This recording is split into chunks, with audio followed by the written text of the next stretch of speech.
Hi friends, good morning. Welcome back to my channel মিষ্টি মধুর blog চ্যানেলে তোমাদের সবাইকে জানাচ্ছি অনেক অনেক স্বাগত আর অনেক অনেক ভালোবাসা। আশা করছি তোমরা সবাই অনেক ভালো আছো, সুস্থ আছো, আর আমরাও সবাই ভালো আছি।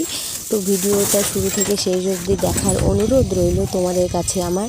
আর ভিডিওটা যদি কিছু অংশ ভালো লেগে থাকে অবশ্যই আমাকে কমেন্ট করো, লাইক করো প্লিজ। তো এতটুকুই তোমাদের কাছে আমি অনুরোধ করি। তো সকাল সকাল ঘুম থেকে উঠেই উঠান ঝাড় দিয়ে নিলাম। আর উঠার ঝাড় দেওয়ার সময় আমার ঝাড়ুর কাঠি খুলবে, একটা হলেও খুলবে। জানি না কেন ঝাড়ুটা আমি টাইট করে বাঁধতেই পারছি না। এর আগের দিনও টাইট করে বাঁধলাম, ঝাড় দেওয়ার আগেও একটু টাইট করে নিলাম, তারপরও বারবার কাঠিগুলো খুলে যায়। তারপরে দেখো এই যে ঠোঙাটা নিয়ে চলে আসলাম, কেরি ঠোঙাটা নিয়ে চলে আসলাম ফুল তুলতে। এই যে দেখো, তো আমাদের বাড়ির তো ফুল গাছগুলো কাইটে দিছে, তো ওই জন্য এখন আমাদের বাড়িতে ফুল গাছ নাই। তো একটা ছোট্ট গাছ আছে, তো 2-3টা করে ফুল হয় সাদা ফুলগুলো। তো এইদিকে চলে আসলাম, এই যে সাদা ফুল নিলাম কয়েকটা। আর ওই যে ওই গাছটাতেও আছে কয়েকটা সাদা ফুল। আর আজকে হচ্ছে সোমবার, আমি পুজো দিব। তো আজকে একটু বেশি করে ফুল দিলে ভালো লাগে, মনে করে কি বলো তো, আজকে বলতে না, একটু যদি বেশি করে ফুল দিয়ে পুজো দিতে পারো তাহলে মনটা অনেক ভালো লাগে। আরও যদি অনেক কালার, অনেক রঙের ফুল হয় দেখো তো কত ভালো লাগে না। কিন্তু আমাদের বাড়ির গাছগুলা কাইটে দিছে না, আগে অনেক ফুল ছিল আমাদের বাড়িতেই, কিন্তু গাছগুলা কাইটে দেওয়ার পরে এখন আর ফুলই নেই। আর এই যে দেখো, এদের ঘরের পিছনে একটা আছে আকন্দ ফুলের গাছ, তো একটাই ছিল আকন্দ ফুল। কিছুদিন আগে তো গাছ ভর্তি ভর্তি ফুটতো, তো এখন দেখি গাছটা খুঁজে দেখলাম তো একটাই দেখি ফুটে আছে। তাও কোন মানে একদম একটা ছোট্ট ফুটে আছে, তো ওটাই ছিঁড়ে নিলাম দেওয়ার জন্য। আর ওই যে দেখো দিদিটার বাড়ি চলে গেলাম, ওদের বাড়ির সামনে কয়েকটা ফুল গাছ আছে, তো ওইখান থেকে কয়েকটা ফুল ছিঁড়ে নিলাম। আর এখান থেকে মানে এত দূরে ক্যামেরাটা সেট করছি, এখান থেকে দেখাই যাচ্ছে না যে ফুল, মানে ফুল দেখাই যাচ্ছে না, শুধু গাছ দেখা যাচ্ছে, এরকম মনে হচ্ছে যে ফুলই নাই। তো ওখান থেকে কিছু ফুল ছিঁড়ে নিয়ে এখন বাড়ি যাব।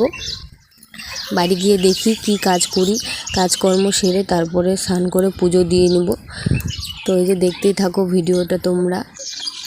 তো আমি ফুল ছিঁড়ছি, আর এটা হচ্ছে আমাদের বাড়ির পিছন সাইডটাতে ফুল উঠাইতে আসছি, মানে আমাদের বাড়ির পিছন দিকটাতে। তোমাদের সাথে কথা বলতে বলতে আমার ফুল তোলা হয়ে গেল, বাড়ি চলে আসলাম। বাড়িতে এসে তোমাদেরকে বললাম না যে আমাদের বাড়িতে একটা ছোট্ট ফুল গাছ আছে, 3-4টা করে ফুল ফুটে। এই যে এখান থেকেও কয়েকটা ফুল দেখি ফুটছে 3-4টার মতো, তো ওই ফুলগুলা ছিঁড়ে নিলাম।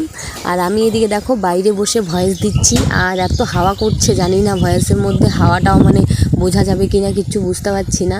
আমি বাইরে বসে মানে ভয়েস দিচ্ছি, আর হাওয়া হচ্ছে, খুব হাওয়া হচ্ছে, হাওয়া বাতাস দিচ্ছে। তো বৃষ্টি না, শুধু হাওয়া বাতাস দিচ্ছে, তো জানি না মানে ভয়েসের মধ্যে আসবে কি না। তো এখানে দেখো আমি ফুলগুলা রাইখে চলে আসলাম এখানে একটা আমের পল্লব পাড়তে, মানে আমের পল্লব একটা লাগবে আমার। শিবের যে ঘরটা আছে ওই ঘরটা আজকে সোমবার পাল্টাবো, সোমবার করে পাল্টাই, তো ওই জন্য একটা আমের পল্লব লাগবে। তো একটা বাঁশ নিয়ে চলে আসছি আমের পল্লব পাড়ার জন্য, বাঁশের লাঠি।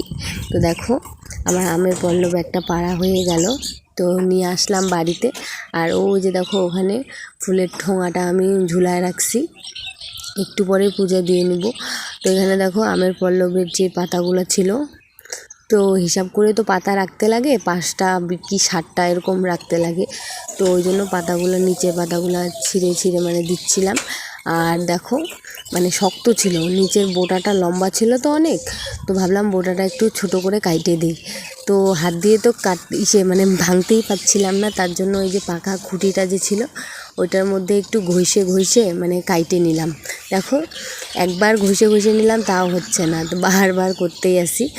তো ওখানে আমের পল্লব ফুল সব কিছু ঠাকুরের ওখানে রাইখে আমি চলে আসলাম এখন ঘরের মধ্যে। এতক্ষণ কিন্তু আমার মেয়ে ঘুম থেকে উঠে নেই, তো এখনই আমার মেয়ে ঘুম থেকে উঠলো। ও তো ঘুম থেকে উঠেই বাইরে চলে গেল, তো আমি ভাবলাম আগে বিছানাটা গুছাই নেই, বিছানাটা গুছায় ঘরটা ঝাড় দিয়ে নিব। ঘরটাও ঝাড় দিয়ে নেই, এখন শুধু উঠানটাই ঝাড় দেওয়া হয়েছে। তো দেখো আমি বিছানাটা গুছাচ্ছি।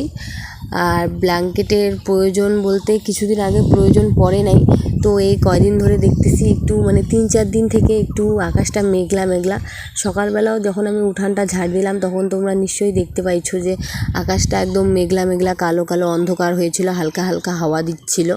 তো ওই জন্য মানে মধ্যরাতে মানে ঠান্ডা লাগে, তার মধ্যেও আবার বাচ্চা আছে, ও তো গায়ে দিতে চায় না, ও তো সবসময় ওর গরমই লাগে, ও গায়ে দিতে চায় না, তবুও জোর করে মাঝরাতে একটু করে গায়ের মধ্যে দিয়ে দেই। কারণ মাঝরাতে একটু ঠান্ডা ঠান্ডা লাগে, আমারই ঠান্ডা লাগে আর ও তো বাচ্চা, ওর তো ঠান্ডা লাগবেই। তো দেখো আমার তোমাদের সাথে কথা বলতে বলতে আমার বিছানা গোছা হয়ে গেল। এখন বিছানাটা একটু ঝাড় দিয়ে নিলাম। আর কি বলো তো, দেখো জানলাটা খুলে দিছি, আবার ঘরের লাইটটাও জ্বলায় দিছি, তারপরেও দেখো ভিডিওগুলো কতটা অন্ধকার অন্ধকার লাগে। আর তার মধ্যে আজকে ওয়েদারটাও মেঘলা মেঘলা, আর মানে মোবাইলটাও কম দামি, ক্যামেরা কোয়ালিটিও ভালো না অতটা। কি বলবো, দামি মোবাইল কিনতেও পারবো না, গরিব মানুষ, মানে এতটুকু যে এইটুকু মোবাইল নিয়ে আমি করছি এটাই অনেক ব্যাপার। যদি এই মোবাইলটা আমার নষ্ট হয় বা কোনো কিছু যদি হয় তাহলে হয়তো আমি আর মোবাইল কিনতেও পারবো না, ভিডিও করতেও পারবো না। গরিব মানুষেরা জানোই কীরকম হয়, দামি মোবাইল কিনতেও পারবো না। আর ক্যামেরা তো দূরেই থাক, তো তোমরা যদি আমার পাশে একটু থাকো, আমাকে যদি একটু সাপোর্ট করো তাহলে সব কিছুই হবে। ওই জন্যই তোমাদের কাছে আমি একটু ভালোবাসা, একটু সাপোর্ট চাই, প্লিজ আমাকে একটু সাপোর্ট করো। আর এখানে দেখো আমি মিষ্টি কুমড়া কাটছি, আর এটা হচ্ছে বাবার বাড়ি থেকে নিয়ে আসছিলাম একটা ছোট্ট মিষ্টি কুমড়া। তো কালকে অর্ধেকটা ভাজা করছিলাম, আমার ভাজাটা খুব ভালো লাগে, কিন্তু সবজিটা আমি অত খাই না, পছন্দ লাগে না। আর কি বলো তো, তারই অর্ধেকটা ছিল, তো ওটা কাইটে নিলাম। এখন কাইটে রাইখে আমি যাবো স্নান করে পুজো দিতে। তো স্নান করে আসলাম, স্নান করে এসে মানে আমি একদম ভুলেই গেছিলাম যে আমি বারান্দাটা লিপি নাই। আমি মানে মনে মনে ভাবতেছিলাম কি আমার লেপা হয়ে গেছে, মানে এরকম ভাবছিলাম, তাড়াহুড়ার মধ্যে ছিলাম তো একটু, মেয়ে ওইদিকে আবার ডাক দিচ্ছে। তো মানে আমি ভুলে গেছি যে আমি বারান্দাটা লিপি নাই। তো স্নান করে চলে আসলাম আমি বারান্দাটা লিপার জন্য। দেখো এখন বারান্দাটা তাড়াতাড়ি করে লিপে ফেলছি। আর ওখানে দেখো ছাগলটা বাইন্ধে রাখছে, কেন বলো তো, ছাগলটা না কালকে থেকে মানে একটু পাতলা পায়খানা করছে, তো ওই জন্য ওই ছাগলগুলোর সাথে রাখে নেই, আলাদা করে রাখছে একটু, যদি আবার মানে ওদেরও যদি হয় এরকম, মানে ওইটা একটা ভয়, তার জন্য একে আলাদা করে বাইন্ধে রাখছে। আর এখন কটা বাজে বলো তো, এখন বাজে হচ্ছে 7:30, এখনও কিন্তু সেরকম মানে বেলা হয় নাই। তো এখন তো কি বলবো, বাড়ির এখনও কেউ উঠেই নেই, মানে এখন উঠতেছে সবাই আস্তে আস্তে করে। তো আমি বারান্দা লিপলাম, আর বারান্দা যখন আমি লিপছিলাম আমার মেয়ে ওদিকে বারবার ডাকছিল, মা আমার খিদা পাইছে বলছিল। আমি যদি ওকে খাবার দিতাম না, ও নিজে হাতে একটা খাবারও খাইতো না, মানে ও বাটিতে বা থালায় দিতাম ওরকমভাবেই পড়েই থাকতো। আমি যতক্ষণ ওকে খাওয়াই দিব না ততক্ষণ ও খাবেই না, ওই থালা নিয়ে বসে থাকতো, একটা দুইটা করে কখন মুখে দিত, ওরকমভাবেই চলতো। তো ওই জন্য বললাম যে দাঁড়া আমি আগে বারান্দাটা লেপে পুজোটা দিয়ে নেই, তারপরে তোকে ব্রাশ করায় খাওয়াই দিচ্ছি আমি নিজে। তো এদিকে দেখো গলা রুটি বানাচ্ছি আমি, তো গলা রুটি আর হচ্ছে মিষ্টি কুমড়াটা একটু ভাজা করব, ওইটাই খাবো। আর মেয়ে এগুলা খাবে না, মেয়ে গলা রুটি খায় না, পছন্দ করে না, এমনিতেই তো খাওয়া নিয়ে প্যাক না, তার মধ্যে পছন্দ করে না। ওকে একটু দুধ দিয়ে হরলিক্স দিয়ে আর বিস্কিট দিয়ে একটু ইসে করে মানে একসাথে গুলায় ওকে খাওয়াই দিব। আর প্রথমে যে গলা রুটিটা ভাজছিলাম ওটা না ছিঁড়ে গেছিলো, মানে উঠাইতেই পারি নাই, একদম ছিঁড়ে গেছিলো। পরেরটা আবার খুব সুন্দর হয়েছিল। এখানেই বাই।